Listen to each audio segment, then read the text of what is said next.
Уважаемые граждане России, Chers citoyens russes, chers amis, дорогие друзья, тема моего выступления mon discours sera consacré aux événements en Ukraine – то, почему, et à la raison pour laquelle c'est si important pour nous, pour la Russie.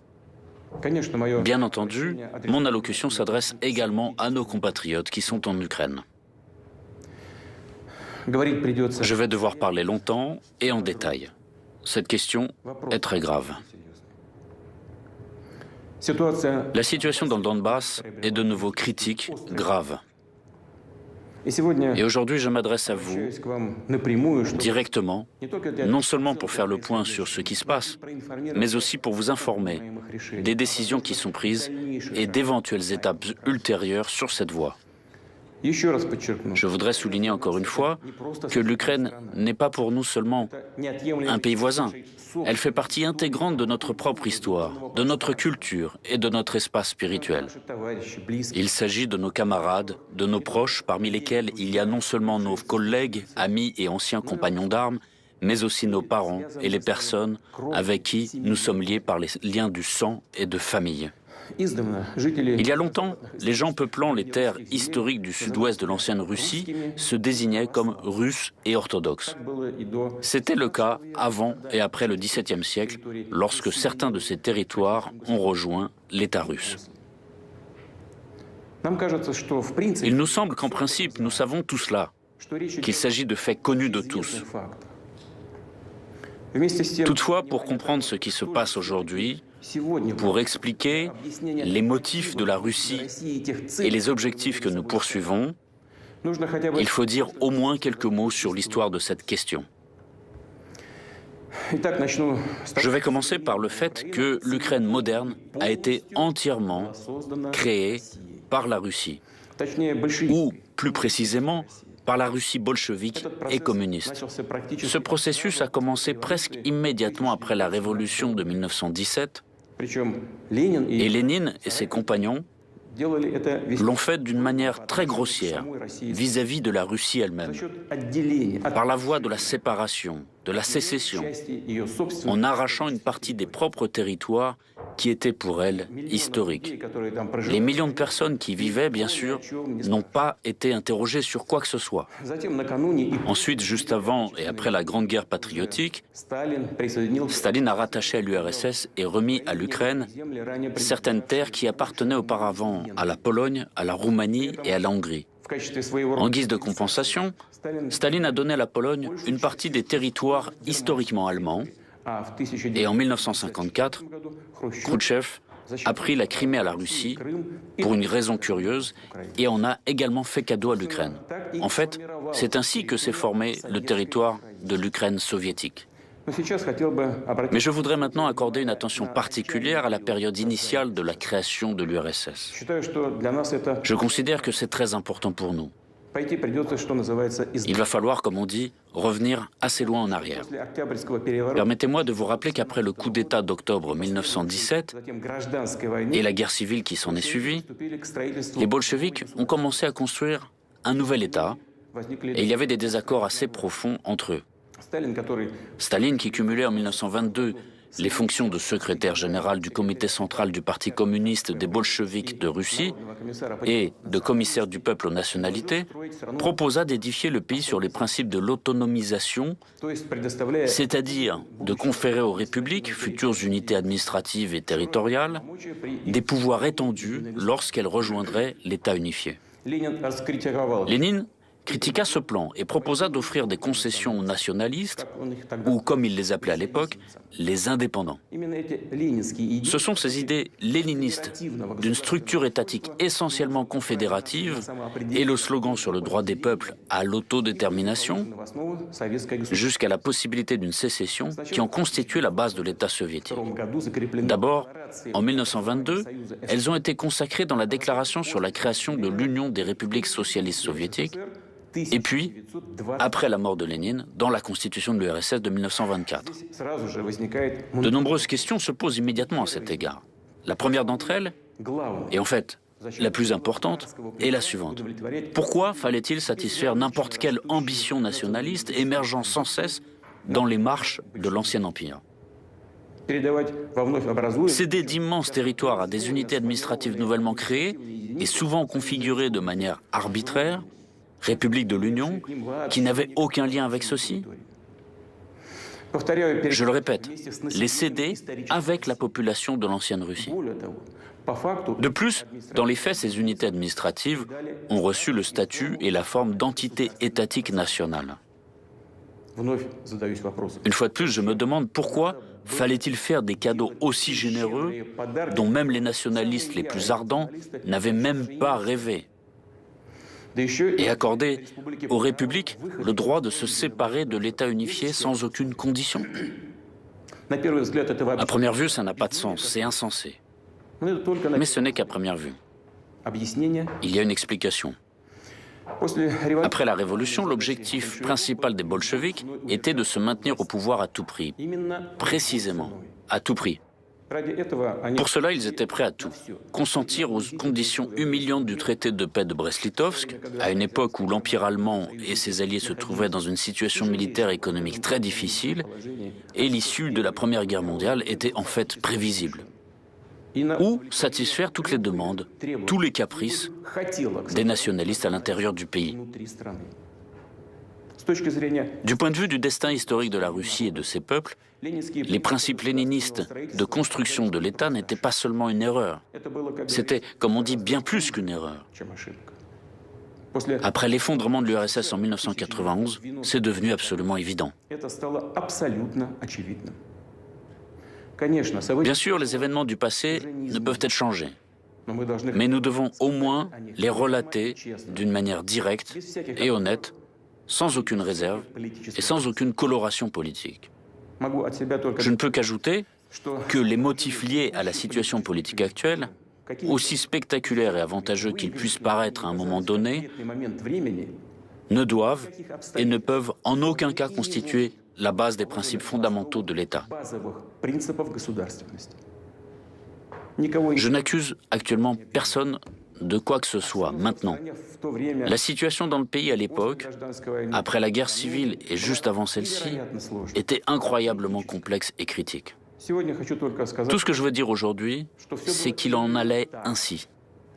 C'est un fait historique.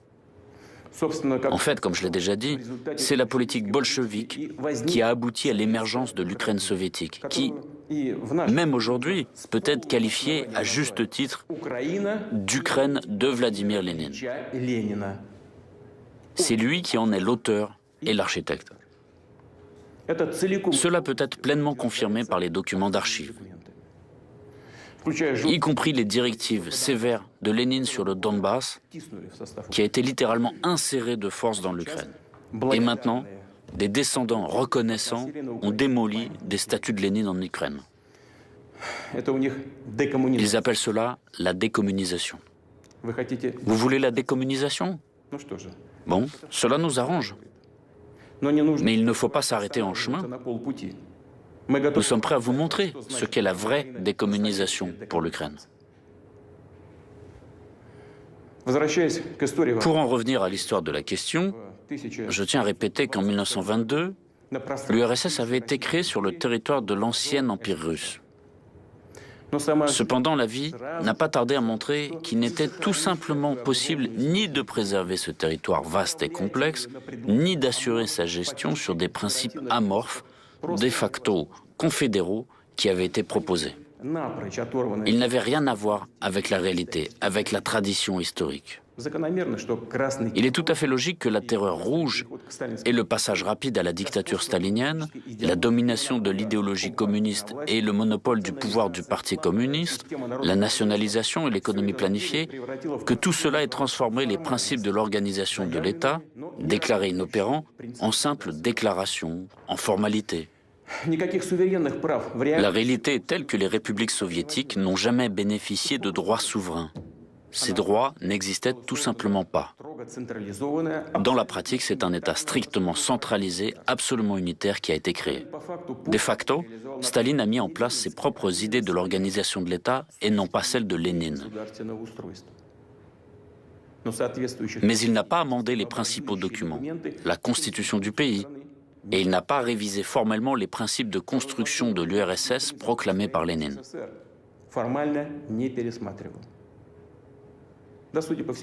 Il semblerait que tout cela n'était pas nécessaire puisque tout fonctionnait dans ce régime totalitaire.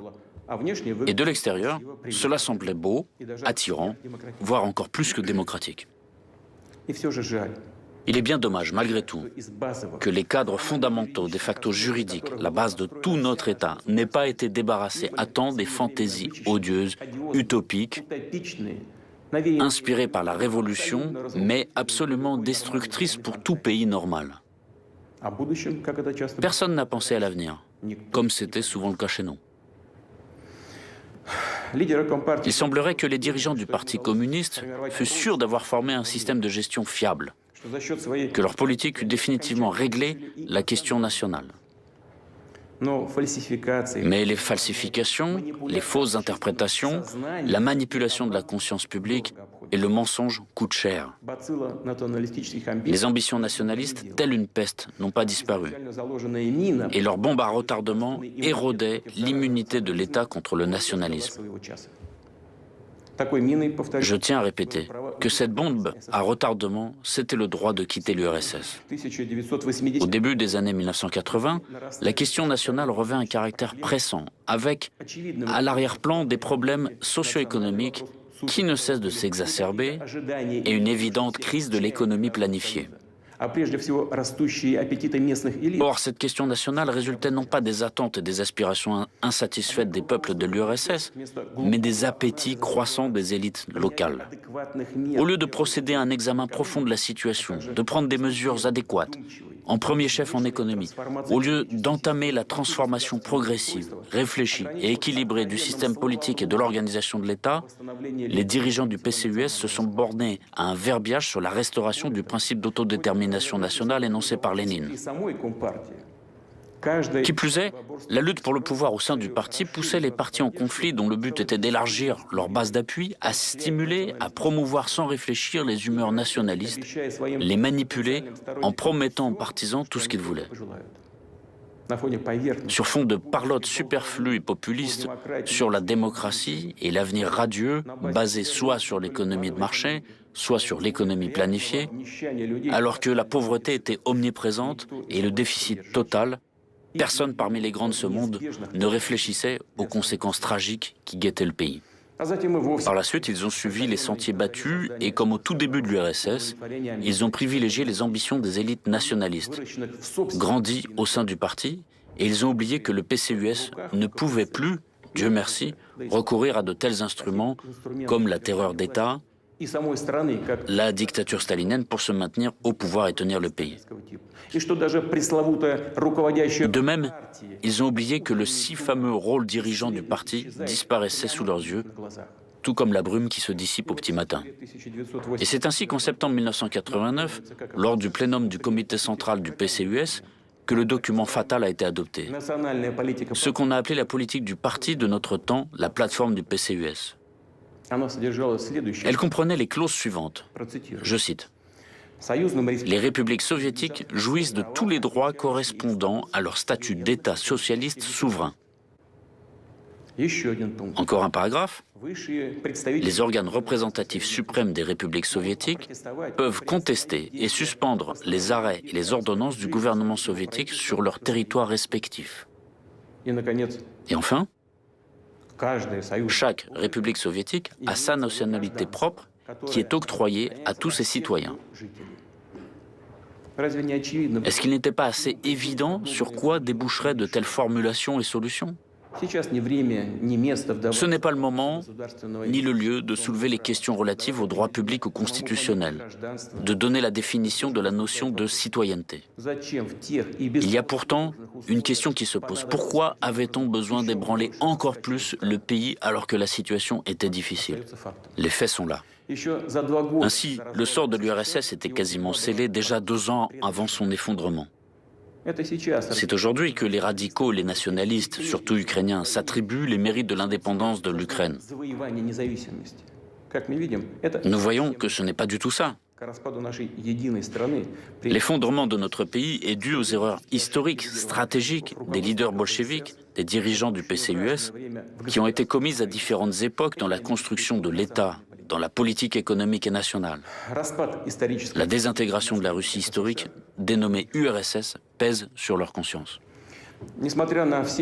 Malgré toutes les injustices, le mensonge et le pillage flagrant de la Russie, notre peuple, précisément le peuple, a reconnu les nouvelles réalités géopolitiques apparues après l'effondrement de l'URSS. Il a reconnu les nouveaux États indépendants. Non seulement il les a reconnus, car malgré la situation extrêmement compliquée, la Russie aidait ses partenaires de la CEI, les collègues ukrainiens compris, qui envoyaient de multiples demandes d'appui matériel depuis la déclaration de leur indépendance. Notre pays a octroyé un tel appui, tout en respectant la dignité et la souveraineté de l'Ukraine. Selon les experts, dont les appréciations sont confirmées par un simple calcul des prix sur nos hydrocarbures, des crédits préférentiels, des préférences économiques et commerciales octroyées par la Russie à l'Ukraine, sur la période de 1991 à 2003, le budget ukrainien a bénéficié d'à peu près 250 milliards de dollars.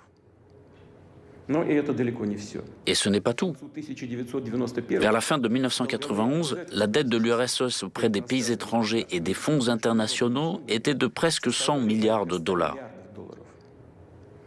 Au début, il était prévu que ces prêts seraient remboursés par toutes les républiques de l'ex-URSS de manière solidaire, proportionnellement à leur potentiel économique. Cependant, c'est la Russie qui s'est acquittée de l'ensemble de la dette soviétique. Ce processus a été définitivement clos en 2017. En échange, les nouveaux États indépendants devaient renoncer à leur part des actifs soviétiques à l'étranger et en décembre 1994, des accords en ce sens ont été conclus avec l'Ukraine. Cependant, Kiev n'a pas ratifié ces accords et plus tard a tout simplement refusé de s'y conformer, réclamant des actifs en diamants et en or, ainsi que les biens et d'autres actifs de l'ex-URSS à l'étranger. Et pourtant, malgré tous les problèmes bien connus, la Russie a toujours coopéré avec l'Ukraine de façon ouverte, franche et, je le répète, dans le respect de ses intérêts. Nos liens se sont développés dans divers domaines. Ainsi, en 2011, le volume de nos échanges commerciaux bilatéraux dépassait 50 milliards de dollars. Je note qu'en 2019, c'est-à-dire avant la pandémie, le volume des échanges commerciaux de l'Ukraine avec les pays de l'Union européenne était inférieur à ce niveau. Dans le même temps, il était manifeste que les autorités ukrainiennes préfèrent agir de manière à avoir tous les droits et les avantages dans leurs relations avec la Russie, sans pour autant remplir aucune obligation. L'esprit d'assistanat, qui revêtait parfois chez les autorités de Kiev un caractère tout à fait désinvolte, a commencé à prévaloir sur le partenariat. Il suffit de se rappeler le chantage permanent en matière de transit de l'énergie ou encore le vol pur et simple de gaz.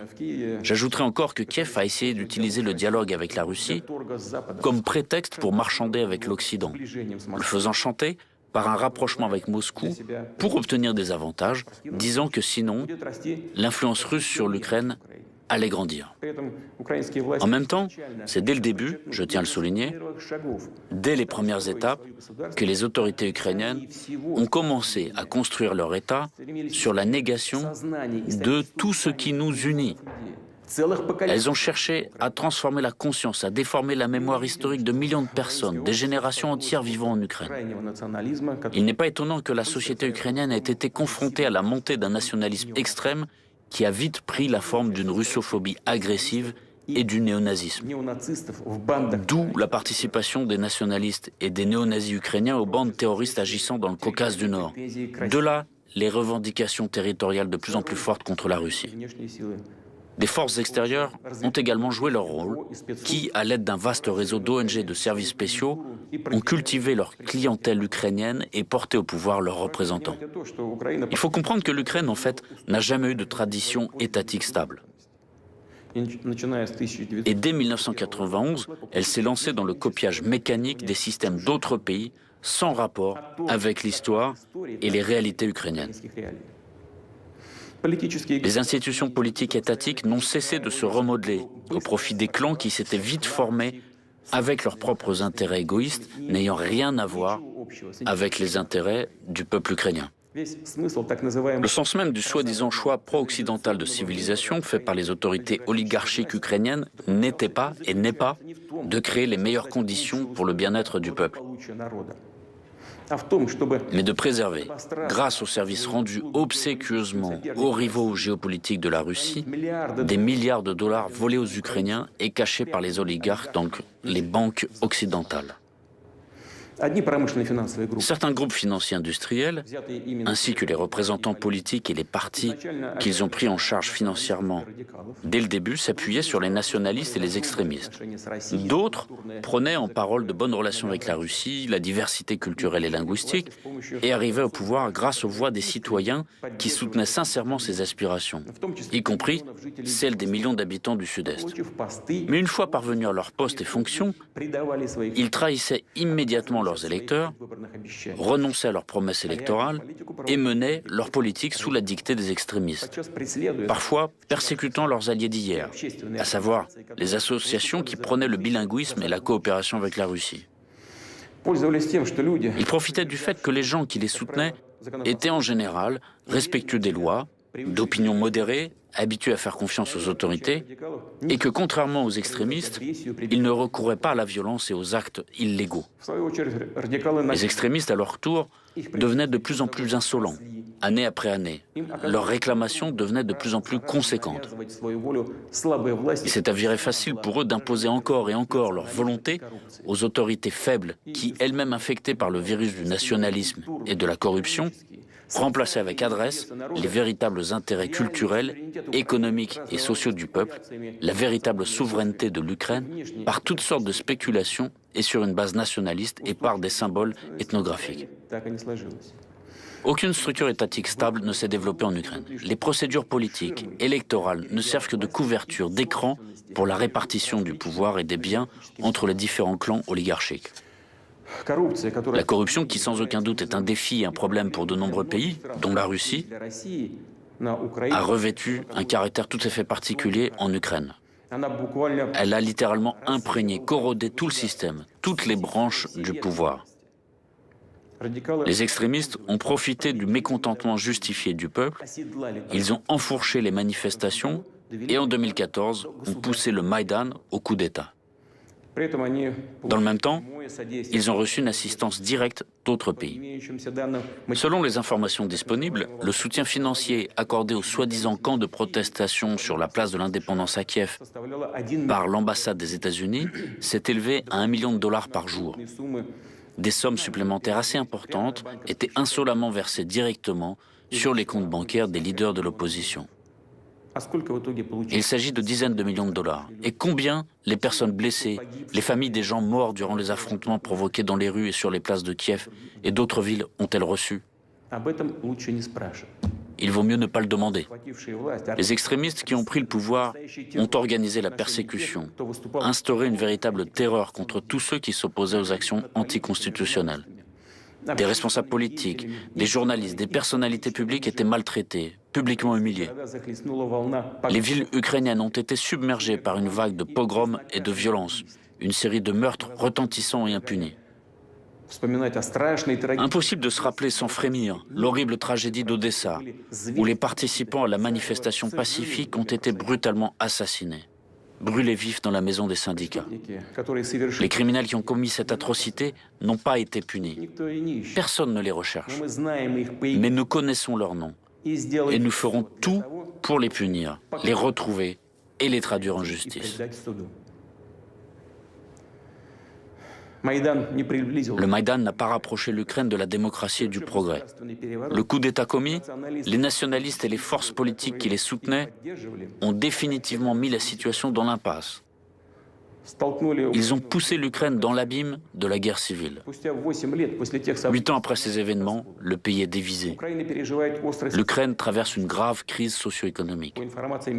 Selon les organisations internationales, en 2019, près de 6 millions d'Ukrainiens Je souligne qu'il s'agit d'environ 15% de l'ensemble de la population du pays, pas uniquement celle qui est active, ont été contraints de partir à l'étranger pour trouver du travail. Et bien souvent, pour des emplois non qualifiés payés à la journée. Autre fait révélateur, depuis 2020, pendant la pandémie, plus de 60 000 médecins et autres professionnels de santé ont quitté le pays. Depuis 2014, les tarifs de l'eau ont augmenté de près d'un tiers. Ceux de l'électricité ont été multipliés. Ceux du gaz, pour les ménages, ont augmenté des dizaines de fois. Beaucoup de gens n'ont tout simplement pas d'argent pour payer les services communaux. Ils sont obligés de survivre, littéralement. Que s'est-il passé? Pourquoi tout cela se passe-t-il? La réponse est évidente, parce que la dot reçue non seulement de l'ère soviétique, mais encore de l'Empire russe, a été engouffrée et répartie dans les poches de certains. Des dizaines et des centaines de milliers d'emplois ont été détruits, et ces emplois, grâce notamment à une coopération étroite avec la Russie, permettaient aux gens d'avoir un revenu stable et d'apporter des recettes fiscales. Des industries telles que la construction mécanique, la construction d'équipements, l'industrie électronique, les constructions navales et aéronautiques, soit sont en stagnation, soit ont été complètement détruites, alors qu'elles étaient autrefois un motif de fierté non seulement de l'Ukraine, mais de l'Union soviétique tout entière. Le chantier naval de la mer Noire de Nikolaev a été liquidé en 2021, là où les premiers chantiers navals avaient été fondés sous Catherine II. Le célèbre consortium Antonov n'a produit aucun avion de série depuis 2016. Et l'usine Yuzhmash, spécialisée dans la production de matériel spatial et de fusées, s'est trouvée au bord de la faillite, tout comme la série de Kremenchuk. Cette triste liste n'est pas exhaustive. En ce qui concerne le système de transport de gaz créé par toute l'Union soviétique, il s'est tellement détérioré que son fonctionnement comporte de grands risques et des dommages environnementaux. Et à cet égard, une question se pose. La pauvreté, le désespoir, la perte de potentiel industriel et technologique. Est-ce ce fameux choix de civilisation pro-occidentale qui, depuis de nombreuses années, est utilisé pour tromper et duper des millions de personnes en leur promettant le jardin d'Éden? En réalité, tout s'est résumé au fait que l'effondrement de l'économie ukrainienne s'accompagne d'un pillage ouvert des citoyens du pays. Et l'Ukraine elle-même a simplement été conduite sous contrôle externe. Il s'effectue non seulement sur ordre des capitales occidentales, mais aussi, comme on dit, directement sur place, à travers tout un réseau de conseillers étrangers, d'organismes à but non lucratif et d'autres institutions déployées en Ukraine. Ils influent directement toutes les décisions en matière du personnel, toutes les branches et les niveaux de pouvoir, du pouvoir central jusqu'au pouvoir municipal, les sociétés publiques et les grandes entreprises telles que Naftogaz, Ukrenergo, les chemins de fer ukrainiens, Ukroboronprom, la poste ukrainienne, l'administration des ports maritimes de l'Ukraine.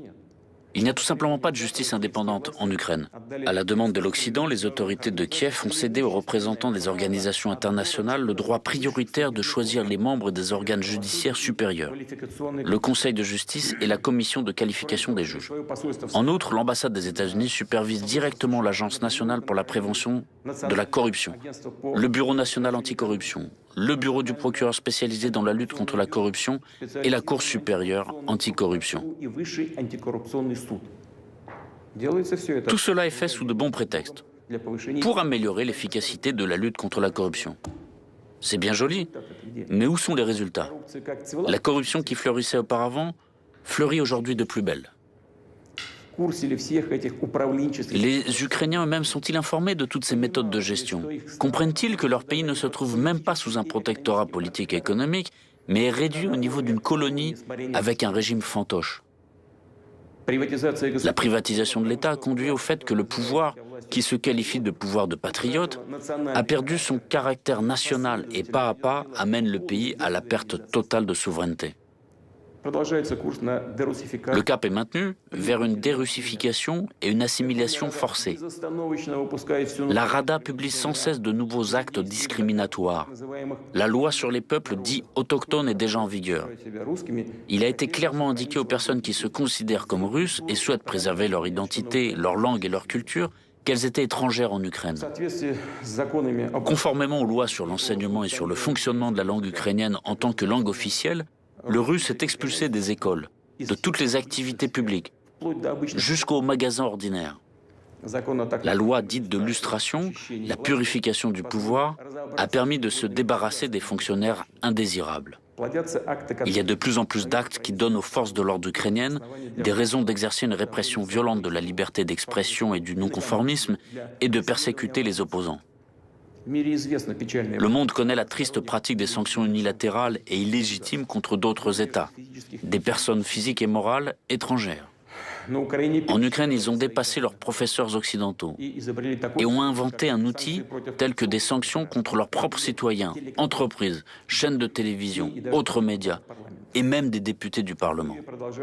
À Kiev, ils continuent de préparer les représailles contre l'Église orthodoxe ukrainienne du patriarcat de Moscou. Et ce n'est pas une évaluation mue par les émotions, c'est ce que disent les décisions et les documents concrets. Les autorités ukrainiennes ont cyniquement transformé la tragédie de la scission ecclésiale en un outil de politique nationale. Les dirigeants actuels du pays ne répondent pas aux demandes des citoyens ukrainiens d'abroger les lois qui portent atteinte aux droits des croyants. De plus, de nouveaux projets de loi qui vont contre les intérêts du clergé et des millions de paroissiens de l'Église orthodoxe ukrainienne du patriarcat de Moscou ont été enregistrés à la Rada. Je parlerai de la Crimée plus spécifiquement. Les habitants de la péninsule ont fait leur libre choix, celui d'être avec la Russie. Les autorités de Kiev n'ont rien à opposer à cette volonté claire et précise de la population. C'est pourquoi elles misent sur des actions agressives, sur l'activation des cellules extrémistes, y compris des organisations islamiques radicales, sur l'envoi de groupes subversifs pour l'organisation d'attentats contre des infrastructures critiques, pour l'enlèvement de citoyens russes. Nous avons des preuves directes que de telles actions agressives sont menées avec le soutien de services secrets étrangers. L'Ukraine a adopté une nouvelle stratégie militaire en mars 2021. Ce document est presque entièrement consacré à la confrontation avec la Russie. Il vise à impliquer des États étrangers dans le conflit avec notre pays. Cette stratégie prévoit l'organisation en fait d'une activité clandestine terroriste en Crimée russe et sur le territoire de Donbass. Elle décrit les contours de la guerre présumée qui devrait se terminer, comme le pensent les stratèges actuels de Kiev, je cite, avec l'aide de la communauté internationale dans des conditions favorables pour l'Ukraine. Et aussi, comme ils le disent aujourd'hui à Kiev, je cite également, écoutez attentivement, je vous prie, avec le soutien militaire de la communauté internationale dans une confrontation géopolitique avec la Fédération de Russie. De fait, ce n'est rien de plus qu'une préparation aux actions militaires contre notre pays, contre la Russie. Nous savons également que des déclarations ont déjà été faites selon lesquelles l'Ukraine planifie de créer ses propres armes nucléaires. Et ce n'est pas une bravade superflue. Effectivement, l'Ukraine dispose des technologies nucléaires datant de l'époque soviétique et des porteurs de ces armes, y compris l'aviation, ainsi que des missiles opérationnels tactiques Tochka-U, SS-21, conçus à l'ère soviétique également, dont la portée dépasse 100 km. Mais ils feront plus. Ce n'est qu'une question de temps. Ils ont l'héritage de l'époque soviétique. Ainsi, il sera beaucoup plus simple pour l'Ukraine de se doter d'armes nucléaires tactiques que pour certains autres États. Je ne vais pas les citer maintenant, qui de fait procèdent à de tels développements, d'autant plus avec le soutien technologique de l'étranger. Et nous ne devons pas non plus l'exclure. Avec l'acquisition par l'Ukraine d'armes de destruction massive, la situation dans le monde, en Europe, surtout pour nous, pour la Russie, va changer de la manière la plus radicale. Nous ne pouvons pas rester les bras croisés face à ce danger réel. D'autant plus, je le répète, que les mécènes étrangers, occidentaux, peuvent contribuer à l'apparition de telles armes en Ukraine dans le but de créer une menace de plus pour notre pays. Nous voyons la persistance avec laquelle est mené le gonflement militaire du régime de Kiev. Les États-Unis à eux seuls ont, depuis 2014, alloué des milliards de dollars à ces fins, dont la fourniture d'armes, d'équipements et la formation de spécialistes. Ces derniers mois, des armes occidentales arrivent en Ukraine en flux tendu, de manière ostentatoire, sous les yeux du monde entier. Les activités des forces armées et des services spéciaux ukrainiens sont placés sous le commandement de conseillers étrangers. Nous le savons très bien. Ces dernières années, sous prétexte d'exercice, des contingents militaires des pays de l'OTAN étaient presque constamment présents sur le territoire de l'Ukraine. Les systèmes de commandement des troupes ukrainiennes sont déjà intégrés à ceux de l'OTAN. Cela signifie que le commandement des forces armées ukrainiennes, même des unités sous-unités détachées, peut être exercé directement depuis les QG de l'OTAN. Et sans aucune gêne, les États-Unis et l'OTAN ont commencé à assimiler le territoire de l'Ukraine à un théâtre d'opérations militaires potentielles. Les exercices conjoints réguliers ont une orientation clairement anti-russe. L'an dernier seulement, plus de 23 000 militaires et plus d'1 millier de véhicules de combat ont été engagés. Une loi a été adoptée déjà pour l'accès en 2002 des forces armées d'autres pays sur le territoire de l'Ukraine afin de participer à des exercices multinationaux. Il est clair que nous parlons principalement des troupes de l'OTAN. Pas moins de 10 manœuvres conjointes de ce type sont prévues pour l'année en cours. Il est évident que les manifestations de ce genre servent de couverture au renforcement rapide du groupement militaire de l'OTAN sur le territoire ukrainien. En plus, étant donné le fait que le réseau de bases militaires modernisées à l'aide des Américains, à Borispol, Ivano-Frankivsk, Tchougoïev, Odessa et ainsi de suite, est en mesure d'assurer le transfert d'unités militaires dans les plus brefs délais. L'espace aérien de l'Ukraine est ouvert au vol d'avions stratégiques et de reconnaissance américains, des drones qui sont utilisés pour surveiller le territoire de la Russie. J'ajouterai à cela que le centre d'opération navale construit à Ochakov par les Américains permet d'assurer les actions des navires de l'OTAN, et notamment l'utilisation d'armes de haute précision contre la flotte russe de la mer Noire et nos infrastructures sur tout le littoral de la mer Noire. Il fut un temps où les États-Unis avaient l'intention de créer des installations similaires en Crimée, mais les habitants de la Crimée et de Sébastopol avaient contrecarré ces plans. Nous le gardons toujours en mémoire. Je le répète, aujourd'hui, un tel centre a été déployé. Il a déjà été déployé à Ochakov. Permettez-moi de vous rappeler qu'au XVIIIe siècle, les soldats d'Alexandre Souvorov s'étaient battus pour cette ville. Grâce à leur courage, elle a été intégrée à la Russie. C'est au même XVIIIe siècle que les terres de la région de la mer Noire, rattachées à la Russie à la suite de guerre avec l'Empire ottoman, ont reçu le nom de Nouvelle-Russie. Aujourd'hui, on essaie de rejeter dans l'oubli ces étapes cruciales de l'histoire, ainsi que le nom des personnalités militaires et hommes d'État de l'Empire russe, sans les efforts desquels l'Ukraine moderne n'aurait pas de nombreuses grandes villes et même d'accès à la mer Noire. Récemment, un monument à Alexandre Souvorov a été abattu à Poltava. Que dire à ce propos? Vous renoncez à votre propre passé, à l'héritage dit colonial de l'Empire russe? Dans ce cas, soyez cohérents. Ensuite, je tiens à noter que l'article 17 de la Constitution de l'Ukraine n'autorise pas le déploiement de bases militaires étrangères sur le territoire du pays. Or, il s'est avéré que ce n'est qu'une formalité qui peut être facilement contournée. Des missions de formation et d'entraînement des pays de l'OTAN sont organisées en Ukraine. Ce sont de fait déjà des bases militaires étrangères. Ils ont simplement appelé la base mission. Et l'affaire est dans le sac. Kiev proclame depuis longtemps un alignement stratégique en vue de son adhésion à l'OTAN. Oui, bien sûr, chaque pays a le droit de choisir son propre système de sécurité, de conclure des alliances militaires. Et tout cela semble juste, mais il y a un mais. Les documents internationaux fixent expressément le principe de sécurité égale et indivisible qui, chacun sait, comprend l'obligation de ne pas renforcer sa sécurité au détriment de la sécurité des autres pays. Je peux également me référer ici à la Charte de la sécurité européenne de l'OSCE de 1999, adoptée à Istanbul, et à la déclaration d'Astana de l'OSCE de 2010. En d'autres termes, le choix des moyens visant à assurer la sécurité ne doit pas constituer une menace pour les autres pays. Or, l'adhésion de l'Ukraine à l'OTAN représente une menace directe pour la sécurité de la Russie. Je tiens à vous rappeler que déjà, en avril 2008, lors du sommet de Bucarest de l'Alliance de l'Atlantique Nord, les États-Unis ont fait adopter la décision selon laquelle l'Ukraine, et d'ailleurs la Géorgie, deviendraient membres de l'OTAN. De nombreux alliés européens des États-Unis étaient déjà bien conscients de tous les risques d'une telle perspective, mais avaient dû se résigner à la volonté de leurs partenaires supérieurs.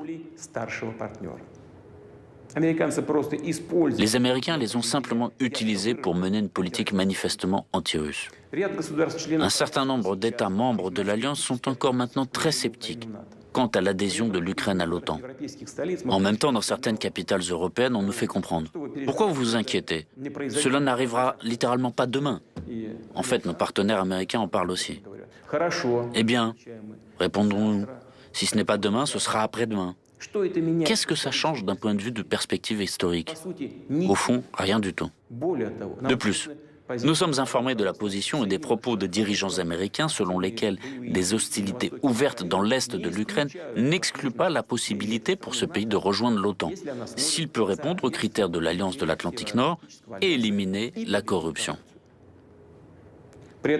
En même temps, ils essaient de nous convaincre encore et encore que l'OTAN est une alliance éprise de paix et strictement défensive. Prétendument, il n'y aurait aucune menace pour la Russie. Et ils nous proposent de les croire sur parole, une fois de plus. Mais nous connaissons la valeur réelle de telles paroles.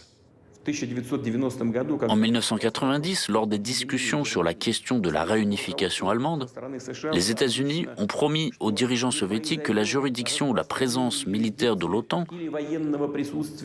ne s'étendrait pas d'un pouce vers l'Est et que la réunification de l'Allemagne ne conduirait pas à l'extension de l'organisation militaire de l'OTAN vers l'Est. C'est une citation. Ils nous ont dit beaucoup de choses. Ils nous ont donné des assurances verbales. Et tout cela s'est avéré une promesse vaine. Plus tard, ils ont commencé à nous assurer que l'adhésion des pays d'Europe centrale et orientale à l'OTAN ne ferait qu'améliorer les relations avec Moscou, soulagerait ces pays des craintes concernant un difficile héritage historique et, qui plus est, créerait même une ceinture d'États amis de la Russie. Et c'est exactement le contraire qui s'est passé. Les autorités de certains pays d'Europe de l'Est, qui faisaient commerce de la russophobie, ont apporté à l'Alliance leurs complexes et leurs stéréotypes sur la menace russe. Ils ont insisté sur le renforcement des capacités de défense collective qui doivent être déployées principalement contre la Russie. Et tout cela s'est produit dans les années 1990 et au début des années 2000, lorsque, grâce à la transparence et à notre bonne volonté, les relations entre la Russie et l'Occident étaient à un niveau élevé. La Russie a rempli toutes ses obligations. Notamment, elle a retiré ses troupes d'Allemagne, des pays d'Europe centrale et orientale, et a ainsi apporté une énorme contribution pour surmonter l'héritage de la guerre froide. Nous avons constamment proposé différentes options de coopération, y compris dans le cadre du Conseil Russie-OTAN et de l'OSCE. De plus, je dirais maintenant une chose dont je n'ai jamais parlé en public. Je le dis pour la première fois. En 2000, lors d'une visite à Moscou du président sortant des États-Unis, Bill Clinton, je lui ai demandé comment les États-Unis considéreraient l'entrée de la Russie dans l'OTAN. Je ne vais pas révéler tous les détails de cette conversation, mais la réponse à ma question semblait, disons, très retenue. Et quelle était réellement la réaction des Américains face à cette possibilité? Ça se voit dans les faits, dans les mesures prises à l'égard de notre pays. Il s'agit d'un soutien ouvert aux terroristes du Caucase du Nord, d'un mépris de nos exigences et de nos préoccupations en matière de sécurité. C'est l'extension de l'OTAN, le retrait du traité ABM, etc. Ça donne envie de demander, pourquoi faites-vous tout cela? D'accord, vous ne voulez peut-être pas voir en nous un pays ami et un allié, mais pourquoi faire de nous un ennemi? Il n'y a qu'une réponse. Ça n'a rien à voir avec notre régime politique ni autre chose. Ils ne veulent tout simplement pas qu'il y ait un grand pays indépendant comme la Russie. C'est la réponse à toutes les questions. C'est la source de la politique américaine traditionnelle vis-à-vis de la Russie. D'où l'attitude à l'égard de toutes nos propositions en matière de sécurité. Aujourd'hui, il suffit de jeter un simple coup d'œil sur la carte pour voir comment les pays occidentaux ont tenu leur promesse d'empêcher l'extension de l'OTAN vers l'Est. En fait, ça a été une tromperie. Nous avons assisté à 5 vagues d'élargissement de l'OTAN, l'une après l'autre. En 1999, la Pologne, la République tchèque, la Hongrie sont devenus membres de l'Alliance. En 2004, la Bulgarie, l'Estonie, la Lettonie, la Lituanie, la Roumanie, la Slovaquie et la Slovénie. En 2009, l'Albanie et la Croatie. En 2017, le Monténégro. En 2020, la Macédoine du Nord. En conséquence, l'Alliance, son infrastructure militaire, sont parvenues jusqu'aux frontières de la Russie. C'est devenu l'une des principales causes de la crise de la sécurité européenne. Cela a eu les conséquences les plus négatives sur l'ensemble du système des relations internationales et a entraîné une perte de confiance mutuelle. La situation continue de se dégrader, notamment sur le plan stratégique. Ainsi, en Roumanie et en Pologne, dans le cadre du projet américain visant à créer un système global de défense antimissile, des zones de positionnement pour le bouclier antimissile sont déployées. On sait bien que les systèmes de lancement installés ici peuvent être utilisés pour les missiles de croisière Tomahawk, qui sont des systèmes offensifs. En outre, un missile universel de standard 6, ou SM-6, est en cours de conception aux États-Unis. Il peut servir à des missions de défense antiaérienne et antimissiles, et en même temps peut frapper des cibles universelles, que ce soit à la surface de la mer ou sur terre. C'est-à-dire que le système antimissile américain, prétendument défensif, se développe et de nouvelles opportunités offensives apparaissent. Les informations dont nous disposons donnent de bonnes raisons de croire que l'adhésion de l'Ukraine à l'OTAN et le déploiement ultérieur des installations de l'Alliance nord-atlantique là-bas est une question déjà résolue. C'est une question de temps. Nous comprenons clairement qu'avec un tel scénario, le niveau de menace militaire pour la Russie augmentera considérablement. Et j'attire particulièrement votre attention sur le fait que le danger d'une frappe soudaine contre notre pays augmentera fortement. Je tiens à expliquer que dans les documents américains de planification stratégique, il s'agit bien de documents, la possibilité d'une attaque dite préventive contre les complexes de missiles ennemis est prescrite. Et nous savons qui est le principal adversaire pour les États-Unis et l'OTAN. C'est la Russie. Dans les documents de l'OTAN, notre pays est officiellement, explicitement désigné comme la menace principale pour la sécurité euro-atlantique. Et l'Ukraine servira de champ de bataille pour cela.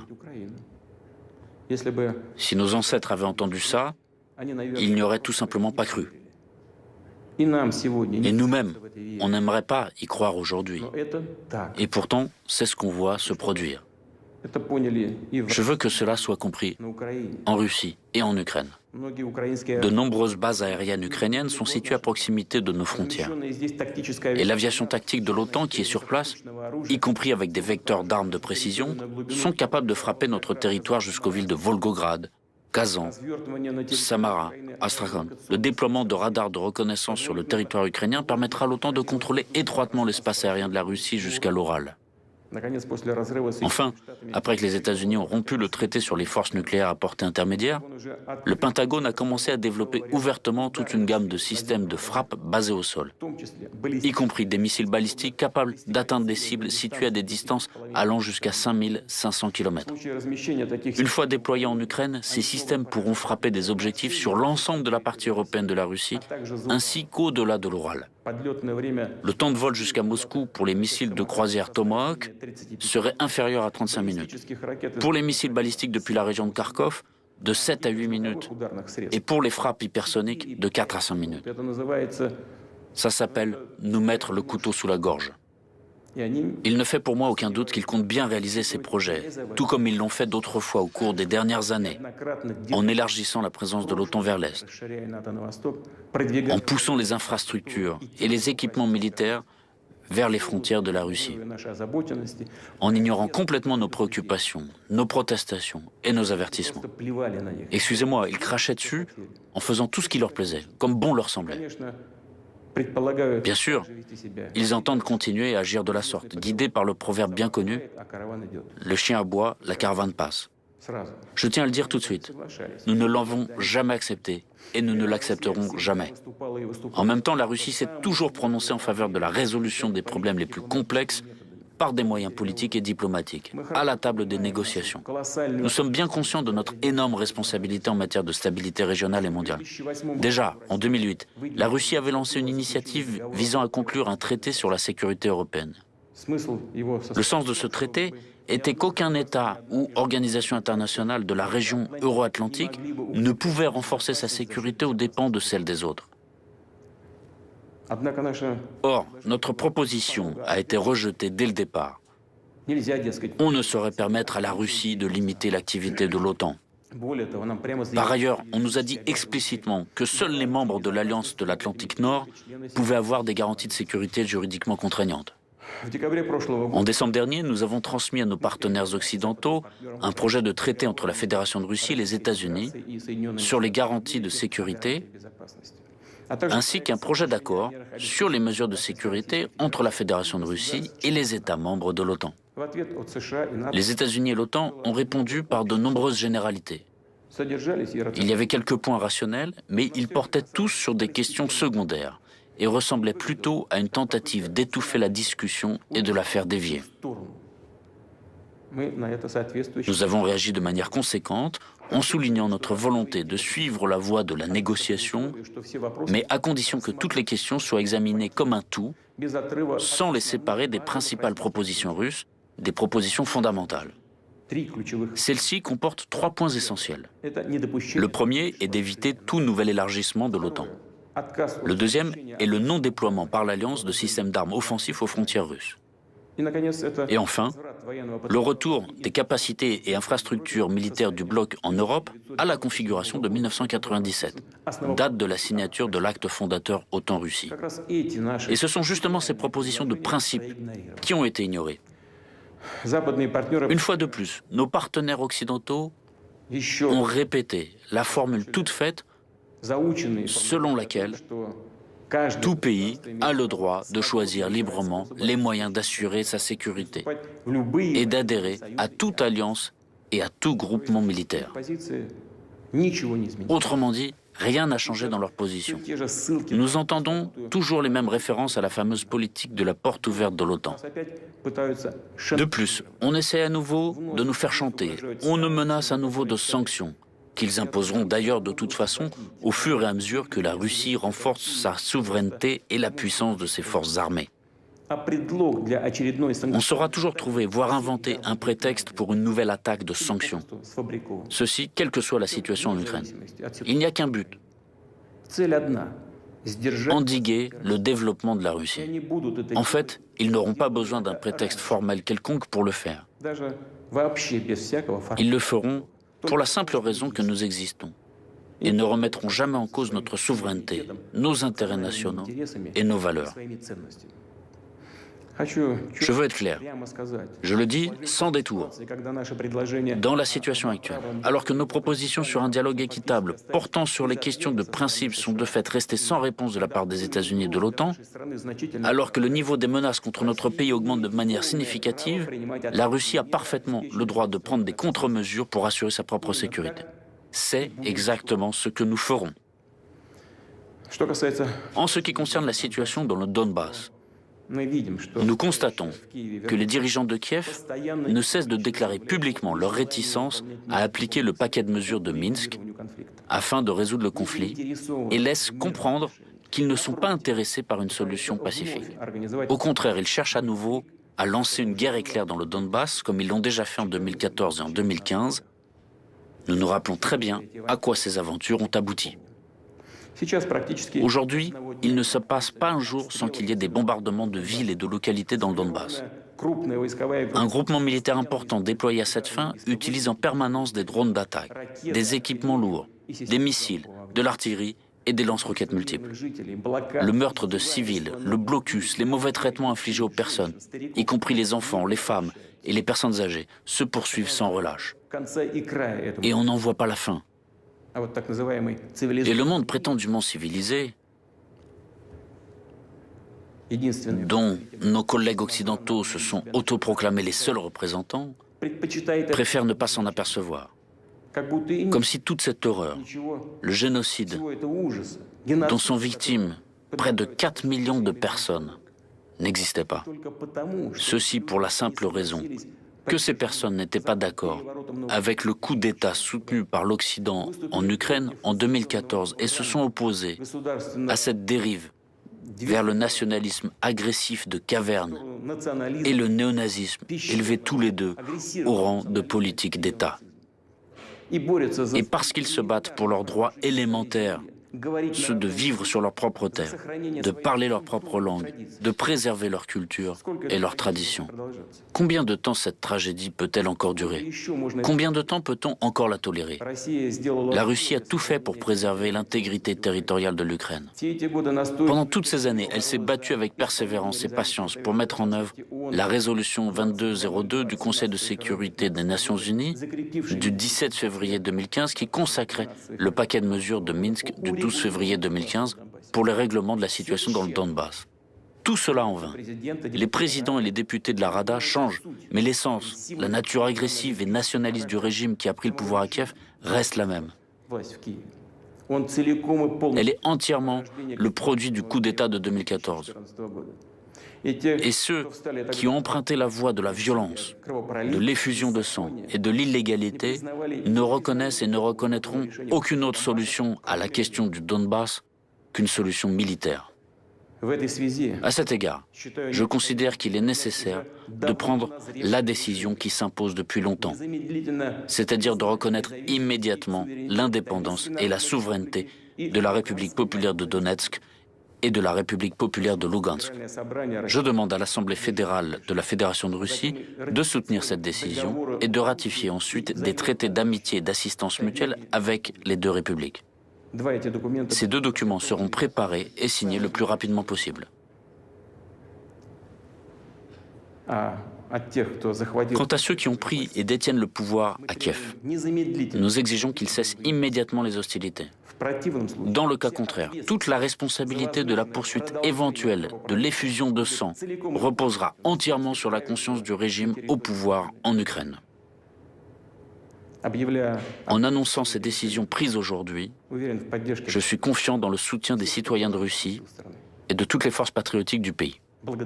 Je vous remercie pour votre attention. Bonjour à tous, je vous en prie.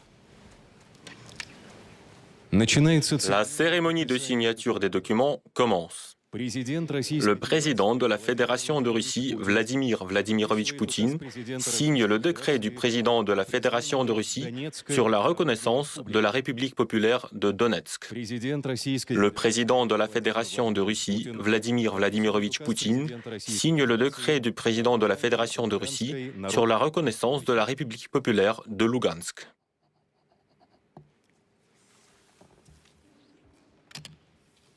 Le président de la Fédération de Russie, Vladimir Vladimirovitch Poutine, et le président de la République populaire de Donetsk, Denis Vladimirovitch Pouchilin, signent un accord d'amitié, de coopération et d'assistance mutuelle entre la Fédération de Russie et la République populaire de Donetsk.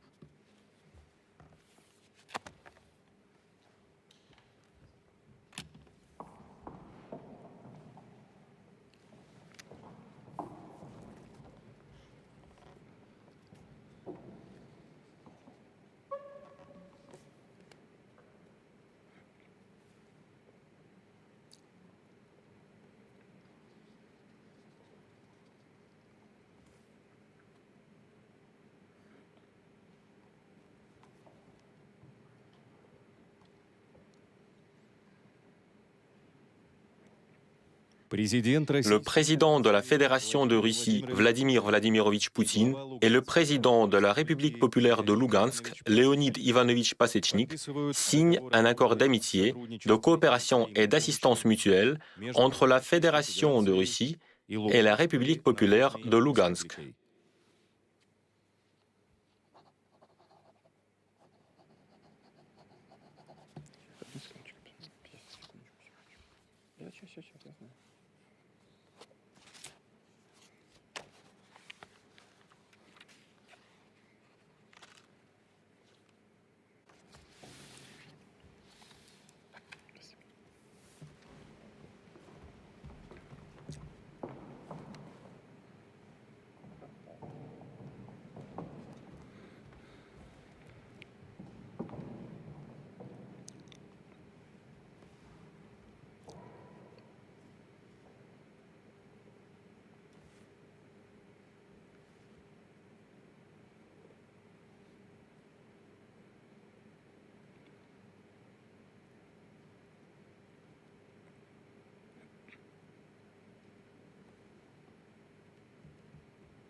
La cérémonie de signature des documents est terminée. Je vous félicite.